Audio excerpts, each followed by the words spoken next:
আজ আমরা এমন এক প্রাচীন এবং গভীর দার্শনিক ভাবনার জগতে ডুব দেব যা বহু শতাব্দী ধরে মানুষকে নিজের আসল পরিচয় খুঁজে নিতে সাহায্য করে আসছে। আচ্ছা, আমরা যে জগৎটাকে চোখের সামনে দেখছি, প্রতিদিন যা অনুভব করছি, সেটাই কি সব? নাকি এটা একটা স্বপ্নের মতো, যার পেছনে লুকিয়ে আছে অন্য কোনো গভীর সত্যি? ভাবছেন প্রশ্নটা খুব আধুনিক? একদমই না।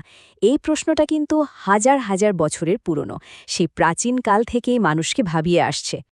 আর মজার ব্যাপার হলো, এই চিরন্তন প্রশ্নগুলোরই এক অসাধারণ শক্তিশালী উত্তর পাওয়া যায় একটা প্রাচীন স্তোত্রে। আর সেই উত্তর আজও এই যুগেও সমানভাবে প্রাসঙ্গিক।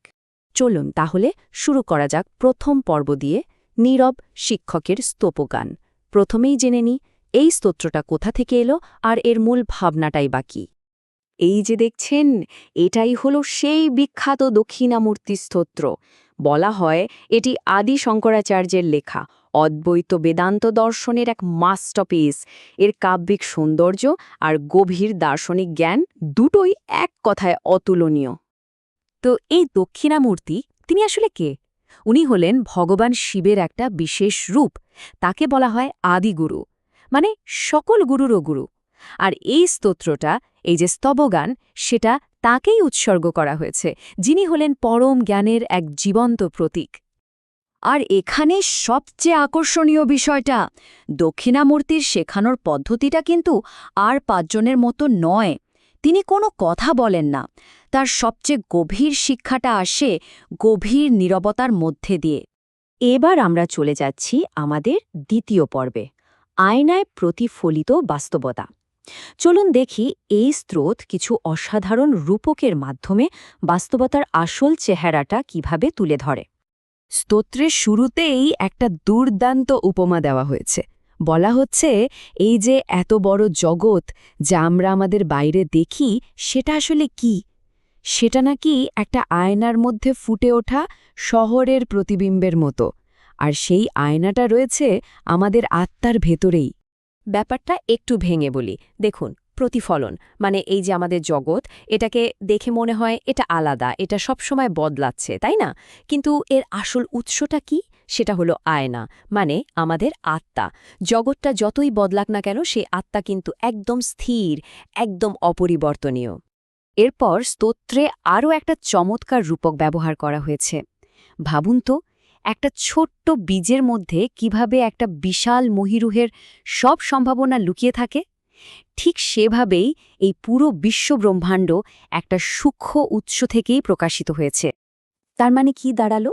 ঠিক যেমন একটা গাছ আসলে ওই বীজটারই ফুটে ওঠা একটা রূপ, তেমনি এই যে গোটা মহাবিশ্ব, এটাও আসলে আমাদের আত্মারই একটা প্রকাশ, আত্মারই একটা বিরাট অভিপ্রকাশ। বেশ, এবার আমাদের তৃতীয় পর্ব, যোগীর পথ। এই যে এত বড় দার্শনিক সত্য, এটাকে তো শুধু জানলেই হবে না, উপলব্ধিও করতে হবে। স্তোত্রে সেই উপলব্ধির পথের কথাও বলা আছে। চলুন সেই সাধনার লক্ষণগুলো একবার দেখে নেওয়া যাক। যখন কোনো সাধক এই যোগের পথে এগোতে থাকেন, তখন তার মধ্যে কিছু লক্ষণ ফুটে উঠতে শুরু করে। যেমন শরীরটা খুব হালকা মনে হয়, মন একদম শান্ত আর স্থির হয়ে আসে, ত্বকে একটা আলাদা উজ্জ্বলতা দেখা দেয়, আর কণ্ঠস্বরও খুব মিষ্টি হয়ে যায়। কিন্তু এখানেই শেষ নয়। সাধনার যখন আরও গভীরে যাওয়া যায়, তখন যোগীরা এমন সব ক্ষমতা বা সিদ্ধি লাভ করতে পারেন যা শুনলে অবাক হতে হয়। ভাবুন তো একবার, পরমাণুর মতো ছোট হয়ে যাওয়া, কিংবা হাওয়ার চেয়েও হালকা হয়ে ভেসে থাকা। এমনকি বলা হয়েছে আঙ্গুলের ডগা দিয়ে চাঁদ ছুঁয়ে ফেলার মতো ক্ষমতাও অর্জন করা সম্ভব।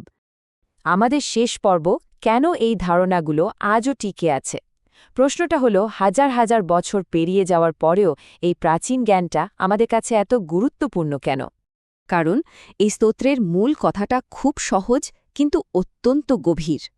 আমরা যা কিছু দেখছি, যা কিছু অনুভব করছি, সবটাই আসলে এক এবং অখণ্ড চেতনারই এক প্রতিফলন বা প্রজেকশন। এর বাইরে আসলে কিছুই নেই। এই হাজার হাজার বছরের পুরনো দর্শন কিন্তু আমাদের আজকের আধুনিক বিজ্ঞান আর চিন্তাভাবনাকেও একটা বড় চ্যালেঞ্জের মুখে ফেলে দেয়। আমরা আসলে কে? এই বাস্তবতার আসল স্বরূপটা কি? এই চিরন্তন প্রশ্নগুলোর উত্তর খুঁজতে গেলে এই স্তোত্র আজও আমাদের পথ দেখায়। শেষ করার আগে একটা প্রশ্ন রেখে যাই, যদি এই গোটা জগৎটাই একটা আয়নার প্রতিবিম্ব হয়, তাহলে বলুন তো সেই আয়নার দিকে তাকিয়ে আছেটা কে?